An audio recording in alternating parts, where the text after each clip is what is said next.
Hi guys! So today we're going to Chatuchak or Chatuchak Weekend Market and currently we're riding a tuk-tuk. First time ko to guys kasi yung unang visit ko dito is nag-grab ako papuntang Pratunam pero hindi ako naka-visit ng Chatuchak or Chatuchak Weekend Market kasi weekdays ako nagpunta. So, eto yung daan guys. And mabilis naman din. Mukha lang siyang traffic but it's really not. Hindi ako sure kung malapit lang. Pero kasi 200 baht lang naman ang sinabi, babayaran. And tatlo kami, so okay na yun. Kasi chinek ko naman sa Grab, it's around 262 baht. So okay na. And we're currently staying sa Pratunam area. Malapit lang kami sa Pratunam Night Market.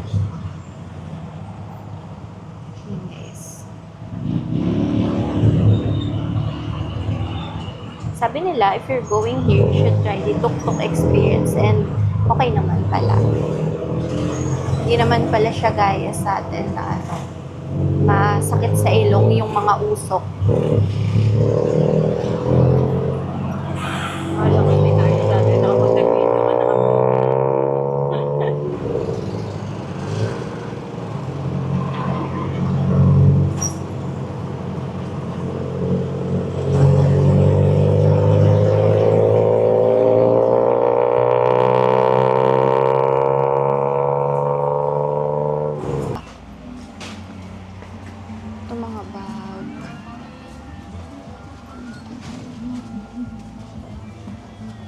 Pasok tayo doon or mamaya na lang.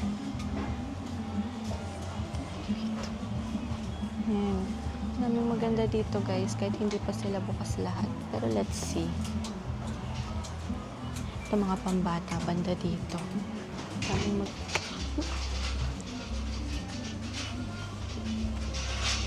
Marami silang ganito guys, puro around 100 to 200 baht lang. Ayan, mga dusters, mga jersey shirts. Ito t-shirt na may mga nakalagay na bangko kayo, no? Puro Bangkok. Diretsuhin natin dito. Sarado pa yung iba. Feeling ko 9 yata sila magbubukas eh. So, masyado tayong maaga. Ito mga souvenirs. Tingin mo, mas mura dito.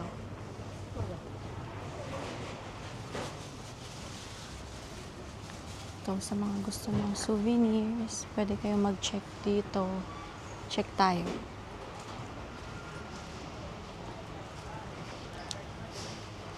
Ito mga magnet.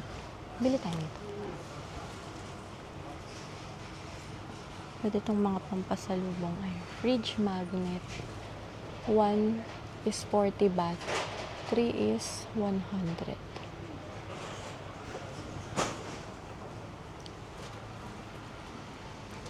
Sa mga naghahanap ng balm, ito marami dito sa tapat lang nitong nagtitinda ng mga ref magnet. Ito yung price nila. Ito yung store nila around section 16, Soy 23 and 7. Katapat ng nagtitinda nitong mga parang crochet. Labas na tayo dun. Dito pala medyo madami na. Palabas na kami guys. Dito medyo madami ng bukas na tindahan ng mga damit. Mami kayo matipid. Ito mga pajama.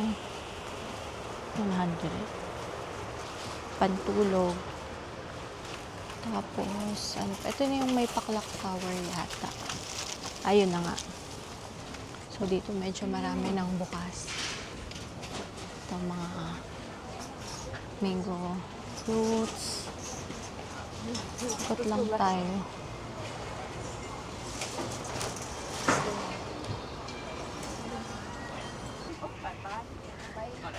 Ito mga terno. Parang ano lang.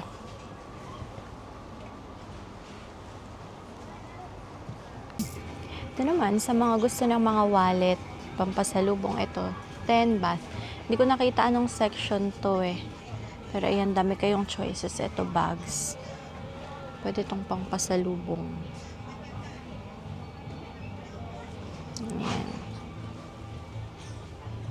Mga tote bag. Dami rin dito. Pili tayo ng ano.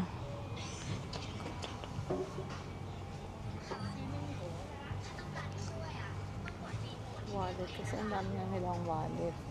Pag wallet, no? Kasi Feeling ko puro tote wallet bag yung lang. pasalubong natin. If bags naman, hindi. Duatsi ba yung tote bag? Yun, no?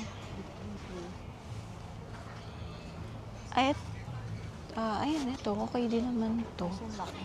Malaki. Ito yung, meron doon sling bag lang na maliliit. Yung mga ganyan. Hindi. Pang adult hindi. Ah, okay. Kasi syempre, may bag silang gamit. Sa bagay. Ito mga sling bag, guys. Ganyan. Marami pang designs yan. Pwede kayong mamili. May plain, may ano. Ang bag tag or luggage tag meron dito. 1 for 80, 3 for 210, 5 for 300. Soy 10 over 7, section 15. Yan, marami silang choices. Keychain, wallets, and so, ito yung binili natin. Pasalubong. Ito. Ito yung binili natin pasalubong. Ito guys, yung mga ointment store meron dito. Punta tayo ngayon sa may mga kainan kasi wala na tayong mabili dun sa loob. Though nakabili naman na tayo ng some items, yung mga tote bags nila, yung mga wallet, bag, pang souvenir and pasalubong lang. And ito para siyang mini job fairs. Dito yung kainan sa area na to. Hanap muna tayo ng kakainan natin. Ano, saan tayo magsimula doon? Tingin muna tayo. Tawid tayo pagkalagpas ng sasakyan. Wag, tara. Tingin tayo. Ayun yung mga or ikot muna tayo, tapos balik tayo kasi dito din tayo. Tingin muna natin sa dulo. Ano to? Okay, ikot, balik na lang tayo. Ayun, coffee lang. Meron pa nga dun sa kabilang dulo. Dito guys, maraming tao kapag kahapon, maraming nagpupunta dito. Tapos yung mga namimili, pag nagutom kayo,